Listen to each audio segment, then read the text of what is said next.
Aku dan kamu, biarkan aku berjalan dengan visiku, dan aku akan membiarkanmu berjalan dengan visimu. Kamu berjuang untuk mimpimu, begitu pula dengan aku.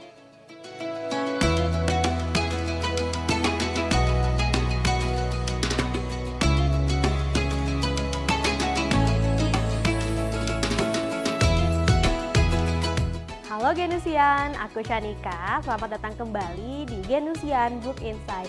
Nah, dari quotes yang tadi aku bacakan tentu saja erat kaitannya dengan hubungan ya Genusian.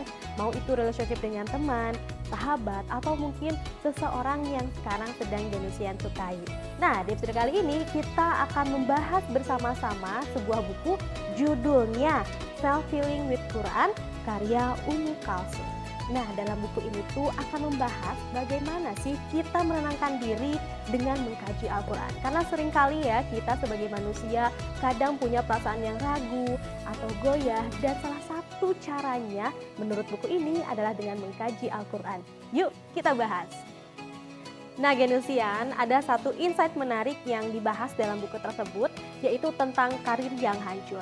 Dimana ketika kita sudah bekerja siang dan malam, ngambil lembur, bahkan hingga kelelahan, bahkan sampai sakit tipes misalnya ya Genusian, untuk menafkahi keluarga kita atau mungkin orang yang kita sayangi. Namun tiba-tiba saja karir kita yang sedang melesat naik atau naik daun atau gemilang, tiba-tiba saja hancur begitu saja. Tentu saja akan ada perasaan sedih, ada perasaan hancur, ada juga perasaan yang menyalahkan diri sendiri dan bahkan menyalahkan Allah Subhanahu wa Ta'ala atas apa yang telah terjadi pada diri kita. Tapi ternyata ada yang luput nih dari pandangan kita, atau kita harusnya introspeksi diri nih Genusian. Allah Subhanahu wa Ta'ala berfirman dalam Quran surat Al-Hadid ayat 22 yang artinya, tidaklah suatu bencana terjadi atau sesuatu yang pada diri kalian terjadi melainkan sudah tertulis dalam kitab Lauhul Mahfuz sebelum kami menciptakannya. Sesungguhnya itu adalah hal yang mudah bagi Allah. Nah selanjutnya ada juga nih insight menarik tentang kesabaran yang ganjarannya adalah surga. Nah Genusian, sekarang kan kita lagi ada di bulan suci Ramadan yang penuh dengan berkah. Maka dari itu kita harus memperbanyak nih stok sabar kita reload lagi terus menerus supaya nanti yang dijanjikan adalah surga insya Allah. Seperti yang sudah dikuatkan oleh firman Allah dalam Quran surat Al-Anfal ayat 46 serta Quran surat Az-Zumar ayat 10. Serta Genusian, Rasulullah juga memberikan tips nih kepada kita bagaimana sih caranya menghadapi orang-orang yang menyebalkan dan menguras stok kesabaran kita. Penasaran kan? Yuk kita bahas. Yang pertama, abaikan saja mereka. Gak perlu kita untuk broadcasting bagaimana sikap dia yang menyebalkan ke status WA, ke Snapgram, ke Facebook, atau mungkin ke sosial media manapun. Kita cukup cuekin aja, gak usah diladenin orang seperti itu. Dan kita harus ingat juga nih, Quran surat An-Nisa ayat 140 ya Genusian. Yang kedua, memaafkan. Genusian, ada sebuah kisah di mana Rasulullah SAW memaafkan Wahsy yang telah membunuh saudaranya yaitu Sayyidina Hamzah di medan perang.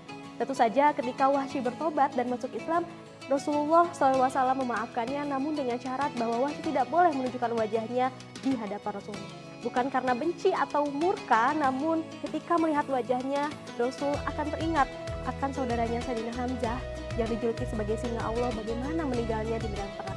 Sehingga itu akan menyisakan duka yang mendalam dan rasa sakit hati yang tidak bisa terobati.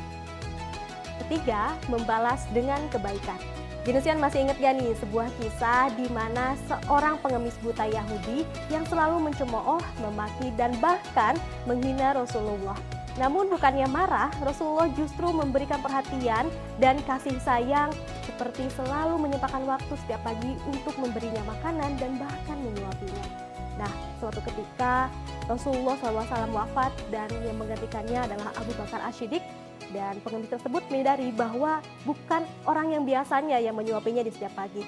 Sehingga ketika Abu Bakar memberitahu bahwa Rasulullah telah wafat, pengemis tersebut merasa sedih dan merasa bersalah karena seseorang yang selama ini ia benci ternyata begitu penuh cinta dan juga tidak pernah menyakitinya sama sekali.